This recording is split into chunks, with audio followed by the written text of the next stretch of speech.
लौकिक सुख दुख के अंतर्गत, परमार्थिक नहीं। यहां ध्यान देना, जो होने वाला है वो पहले से निश्चित हो चुका है। रहुरे जीव निसंक, जो विधना ने लिख दियो छठी राव के अंग, राई घटे न तिल बढ़े रहुरे जीव निशंक। अभी पीछे चर्चा सुनी, असुर अपनी माया के द्वारा तीनों कालों को जानते थे, ऐसे भी हुए। जैसे दैवी विद्या ऐसे आसुरी विद्या भी है, उससे भी जानते। संबरासुर जान गया कि हमारी मृत्यु का कारण श्री कृष्ण पुत्र प्रद्युम्न है। उसने भावी को मिटाने का पूरा प्रयास किया, अपने चरित्र पूरा सुना।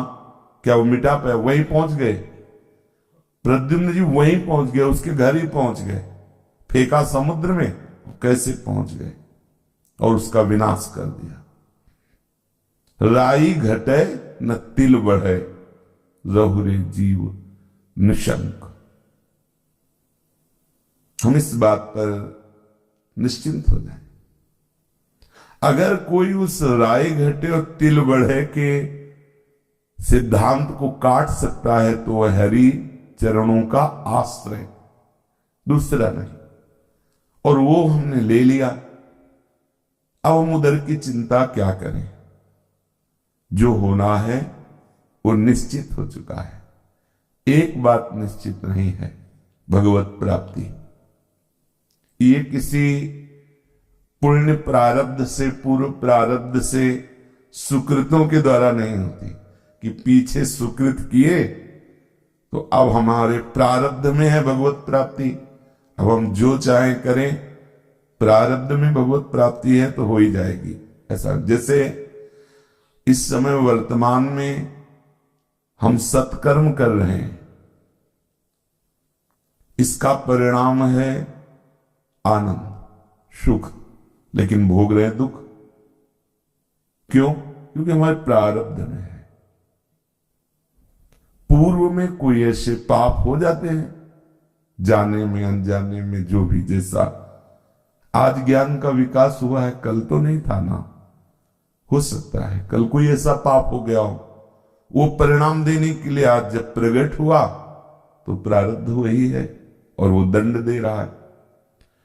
आज जो पाप कर रहे हैं हम और सुखी हैं, तो कल जो पुण्य हमारा आज का प्रारब्ध बन गया है वो वर्ताव में आ गया, तो हमें लग रहा है जो हम पाप कर रहे हैं इसका फल दंड नहीं मिल रहा। ये तो बड़ा रोज नई नई उन्नति, नया नया लाभ, वो अज्ञानी जान नहीं रहा कि पीछे के सुकृतों के बल से हो रहा है। पर इस सिद्धांत से भगवत प्राप्ति नहीं होती। ना चाहने पर भी हम कोई चाह नहीं कर रहे, कोई मांग नहीं रहे हैं, फिर भी दुख आ रहा है। क्यों? क्योंकि हमारे प्रारब्ध में। ऐसे ना चाहने पर भी, कोई प्रयास ना करने पर भी पूर्वकृत जो सुकृत है उसका फल सुख आ जाएगा, लेकिन भगवत प्राप्ति नहीं आएगी। कि भाई अपने आप प्रारब्ध, हम भजन करें न करें भगवत प्राप्ति तो हो जाएगी क्योंकि हमारे प्रारब्ध में, हमारे भाग्य में। ये नहीं है, ये किसी के प्रारब्ध में, विधान में नहीं लिखा गया। ये आपका अभी का प्रयास है। मनुष्य जन्म मिलकर अब नवीन तुम्हें विधान इसी जन्म में बनाना है। सारे विधानों को रोक देना है, क्योंकि जो हमारे शुभ अशुभ विधान आ रहे ना, वो हमें भगवत प्राप्ति के मार्ग में नहीं चलने देंगे। शुभ आएगा तो अनुकूलता घसीटेगी, अशुभ आएगा तो प्रतिकूलता घसीटेगी। तो हमें भगवत मार्ग में चलने में दोनों बाधक है। तभी तो शुभ अशुभ विनाश करना होता, शुभ अशुभ दुर्ग विध्वंस, तब जयति जयति जब उच्चरे। शरण निरापक पद रमित सकल, अशुभ शुभ नंस, शुभ और अशुभ दोनों का नाश। मतलब सुख और दुख दोनों से बिलग होके चलना है। तो हम निश्चिंत रहें। सुख और दुख का विधान हमारे टाले नहीं टल सकता। जैसे अभी हम सुकृत कर रहे हैं, पुण्य कर रहे हैं, तीर्थयाटन आदि और भी सब, ये हमारे पाप को नष्ट नहीं करेंगे।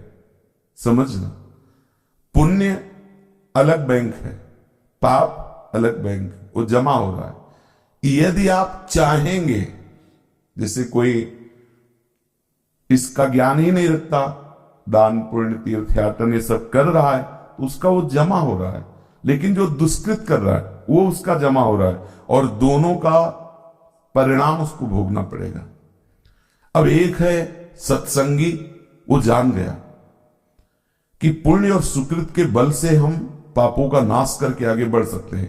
अब उसने अंदर निश्चय किया कि मैं गंगा नहाने जा रहा हूं, मेरे पाप नष्ट हो जाए, तीर्थयाटन, मैं ये जो दान पुण्य, इसका सबका प्रभाव मेरे दुष्कृत नष्ट हो जाए और मुझे भगवत मार्ग में आगे बढ़ने का अवसर मिले। अब उसके नष्ट होने लगेंगे, क्योंकि वो अपने सुकृत के द्वारा दुष्कृतों का नाश कर रहा है। और इन दोनों से एक अलग मार्ग है, भगवत शरणागति। जैसे चाहो मुझे चलाओ नाथ, मैं आपका हूं, खत्म। यहां से सुकृत और दुष्कृत का शासन खत्म। अब पूरी बागडोर सारथी बन करके श्री कृष्ण ने अपने हाथ में ले ली। हाँ, बुरा प्रारब्ध जो आया, थोड़ी आंच लगेगी, वो जला नहीं सकता। अनुकूल बनाने के लिए विषय भोग आएंगे पूर्व पुण्यों के परिणाम से, लेकिन लुभायमान नहीं कर पाएंगे, क्योंकि बागडोर श्री कृष्ण ने संभाल ली। तो निश्चिंत रहो, यदि आप श्री कृष्ण शरणागत नहीं, प्रभु के शरणागत नहीं है, तो अच्छे पवित्र आचरण से भावना अपवित्र आचरणों को मिटाकर आगे बढ़ने की। यदि ये भी नहीं है, तो फिर दोनों जो कर रहे उसका फल अवश्य में भोक्तव्य, कृतम कर्म शुभाशुभम। ये आपको सत्संग के द्वारा निश्चय करना होगा कि आप किस मार्ग के पथिक है। केवल वाणी से कह देने से बात नहीं बनती, अंदर से आपको चलना होगा, स्वीकृति करनी होगी। एक मार्ग शुभ अशुभ कर्मों का, वो स्वाभाविक आपको भोगना ही पड़ेगा। दूसरा मार्ग शुभ कर्मों के द्वारा अशुभ कर्मों का नाश करके, फिर वो जब आप शुभ में स्थित हो जाएंगे तो शुभ का त्याग हो जाएगा। और सर्वोत्तम मार्ग भगवत आश्रित, इसमें हमें कुछ करना नहीं होता। शुभ अशुभ के विषय में ये इतने में समर्थ है, शरणागति में इतना प्रभाव है इसमें कि शुभ अशुभ को ढकेल करके उपासक को महाआनंद की तरफ ले जाती। नहीं, ये कर्म बंधन ऐसे नहीं है। देखो, पूज्य श्री राधा बाबा प्रभु को प्रीतम रूप से प्राप्त करने के लिए त्रिपुर सुंदरी भगवती की आराधना, उस स्थिति में भी अशुभ ने बाधा पहुंचा दी। खड़ाऊ फिसली, बाबा गिरे और अंग टूटा। क्या हुआ है? अशुभ ने आखिरी जोर लगा दिया, नहीं मिलने दें। अशुभ का कार्य होता है बाधा पहुंचाना, पर क्या भगवत मार्ग के पथिक को कोई बाधा रोक सकती है? क्या रुका? बाबा का आराधन पथ रुका नहीं, आगे बढ़ गए, उसे परास्त कर दिया, प्रारब्ध को परास्त कर दिया। देखो, इस भगवत प्राप्ति के मार्ग में प्रलोभनों से बचना है, दुख से बचना है, और ये निश्चय डट के कर ले रहा है कि आप नहीं हटने वाले। अगर हमारे पैर काट दिए जाएंगे तो पड़े पड़े मैं यही राह देखूंगा कि प्रभु मैं चल नहीं सकता, तुम आ जाओ। हे करुणा में प्रिया प्रीतम, तुम आ जाओ। दूसरी बात नहीं करेंगे कि हमारे पैर ठीक कर दो, हमारी पीड़ा मिटा दो, ये बात नहीं कहेंगे। यही कहेंगे कि दौड़ लगाई पर पहुंच नहीं पाए नाथ, अब आप आ जाओ। ये इस मार्ग का ये स्वरूप है। तो आप निश्चिंत रहना, भगवद आश्रय बल से जो होने वाला है वही होगा। इसको तुम बदल नहीं सकते हो, तुम नहीं बदल सकते हो। जो होने वाला है वो किसी के भी तारे तर नहीं सकता। बोले कैसे? बोले देखो, बड़ी सावधानी रखी गई थी कि अमृत असुरों को एक को भी न मिलने पाए। ये प्रभु ने इशारों के द्वारा, संकेत के द्वारा निर्देश कर दिया, क्योंकि वहां दोनों इशारे से कहा कि विपरीत दिशा को पंक्ति लगाकर बैठो और मैं स्वतंत्र हूं जब मोहिनी रूप में, और अमृत का कलश हाथ में लिए खड़े हैं दैत्य पक्ष में और देवताओं को इशारा कर रहे हैं। दैत्य तो उनकी लजीली चितवन मुस्कान इसी में बिक गए हैं, और देवता जान रहे मेरे हित के लिए मेरे प्राणनाथ प्रभु श्री हरि ने ये ऐसी लीला करके रूप धारण किया, इसलिए वो लुभायमान नहीं थे। देवता लुभायमान नहीं, ये स्वांग कर रहे हैं मोहिनी रूप धारण करके मेरे प्रभु मुझे अमृत पिलाने के लिए। प्रभु ने इशारा किया कि सावधानी रखना। इतनी सावधानी देवताओं ने रखी, पर मध्य में राहु आके चुपचाप, राहु ने देखा कि कलश तो उल्टा होता जा रहा है, और ये कह रहे थे कि हमें टोकना नहीं, और हम लोगों के साथ तो छल हो रहा है, हमें तो बूंद नहीं मिलेगा। तो बीच में ऐसे सब पीने की उसमें थे, वो बीच में आके, इधर सूर्य इधर चंद्र, बीच में आके, और वो प्रभु ऐसे देख रहे थे, प्रवाह में वैसे चला जा रहा था, गिरता हो वो ऐसे। सूर्य चंद्र ने कहा प्रभु राहु, तत्काल सुदर्शन से तत्काल, पर वो यहां तक पहुंच चुका था। तो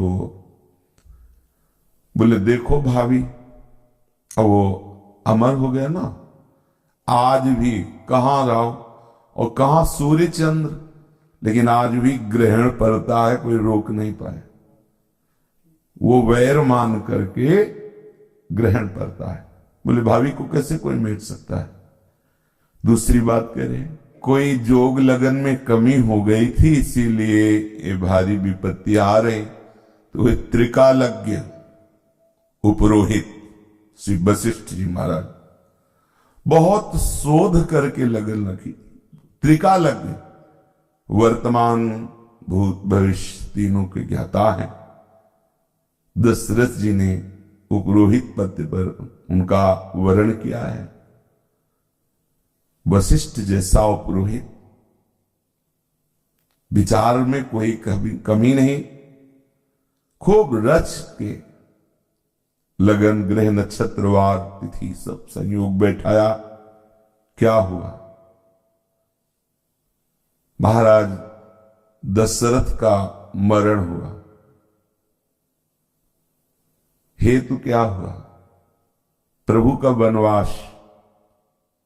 अरे ब्याह होने के बाद तो बहुत आनंदमय जीवन कटना चाहिए, लगन शोध करके त्रिकालज्ञ उपरोहित के द्वारा। वही हेतु बना। जुगल सरकार को देख करके दशरथ जी का हृदय आनंद में भर गया।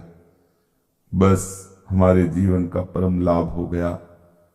अब हमारे राजपद पर, चक्रवर्ती सम्राट पर हमारे बड़े पुत्र राम अभिषिक्त किए जाएंगे, यही हमारी इच्छा है। भावी ने ऐसा उल्टा खेल खेल दिया कि महाराज को इसी वियोग में पधारना पड़ा। प्रभु के बिना वो जी नहीं सके। धन्य है उनका प्रेम। बन्नो वध भुआल सत्य प्रेम जहि राम सो, बिछुरत दीन दयाल तन तृण यू परिहर्यो। तिनके के समान शरीर को छोड़ दिया। ऐसे त्रिकालज्ञ सर्व सामर्थ्यशाली महामुनि वशिष्ठ जी के होते हुए भी ये घटना नहीं टली। प्रभु वनवास गए, बड़ा कष्टप्रद। हम भगवत्ता पर नहीं, उनकी लीला पर दृष्टि डालते हैं। चक्रवर्ती सम्राट के उस महासुखमय भवन में दशरथ जी ऐसे प्रतापी महापुरुष थे कि भगवान उनके पुत्र हुए, इससे बढ़कर तो कोई प्रताप है ही नहीं। जाकर नाम सुनत शुभ होई, मोरे गृह आवा प्रभु सोई। लेकिन स्वयं में भी देवता लोग प्रार्थना करते थे अपनी रक्षा के लिए। ऐसे बाहुबल, सुकृत बल और ज्ञान बल में प्रवीण महाराज दशरथ जी थे। देखो ना उनका बाहुबल काम आया इस समय, ना कोई। भाभी ने कैसी दशा हुई, कैकेयी जी के चरण पकड़ करके कहा था, माना भरत जी को राज ले लो, लेकिन राम को मेरी आंखों से उछल मत करो। मैं तुमसे ये भीख मांगता हूं, तुम्हारे पैर पड़ता हूं। भाभी अगर वरदान देने की सामर्थ्य नहीं थी तो क्यों कहते थे ले लो ले लो? तुम्ही ने तो कहा कि एक की जगह 2 वरदान ले लो। अब जब मांग लिया तब आप ये आंसू बहा रहे हो। कुछ नहीं, बस चले। प्रभु इतने सुकुमारता में सुखपूर्वक पले। देखो यहां जंगल नहीं है, लेकिन आप नंगे पैर थोड़ी बराबर रह रहे, नंगे पैर जाना। तापस वेश विशेष उदासी, 14 वर्ष राम वनवास। बड़ा कष्टप्रद घोर जंगलों में, जहां कंकड़ काटे, जंगली जीव, असुविधा ही असुविधा, विशेष उदासी। किसी भी परिस्थिति में नगर का आश्रय न लिया जाए। शर्त है तापस वेश विशेष उदासी। कोई भी ग्रामीण सुख, गृहस्थ सुख न भोगा जाए। तपस्वी का वेश हो और वनवास ही हो। प्रभु अक्षरशः पालन किया, अक्षरशः मर्यादा पुरुषोत्तम है। पिता के प्रति कितनी समर्पित वृत्ति पुत्र की होना चाहिए भगवान ने दिखाया। एक भी शब्द नहीं बोले कि उसमें सुबह राज्याभिषेक होने वाला है और आप ऐसा। बहुत प्रसन्न हुए कि पिता के वचनों के पालन करने का सौभाग्य प्राप्त हुआ और माता के चरण, कैकेयी माता के चरण प्रणाम किया। आंतरिक रहस्य की हम तरफ नहीं जाते, हम तो प्रगट बात कहते हैं। प्रभु बन बन भटके, शोध के विचार करने वाले त्रिकालज्ञ वशिष्ठ जी, क्या उनको ये बात नहीं दिखाई दी थी क्या? क्या ग्रह नक्षत्रों में कोई त्रुटि हो गई थी क्या? भावी मिटाई नहीं जा सकती। राम बन बपु धरी विपत्ति भरे। बड़ा कष्टप्रद जीवन वनवास का। और फिर ऐसी पतिव्रता श्री जानकी जी, प्रभु ने स्वयं कहा कि तुम्हारे श्रीअंगों में इतनी सुकुमारता है कि वनवास की जो उष्णता है, शीतलता है, अधिक ठंडी, गर्मी और नाना प्रकार के कष्ट, उचित रहेगा पिता के भवन में यहां और विदेह राज के भवन में, दोनों जगह जहां जब मन लगे तब आप ऐसा। तो उनका प्रभु आप कैसी बात करते हैं? तन कहीं और हो, तन की छाया कहीं और पड़े, ऐसा हो सकता है क्या? प्राण कहीं और हो और देह कहीं और रहे, कहीं ऐसा हो सकता है क्या?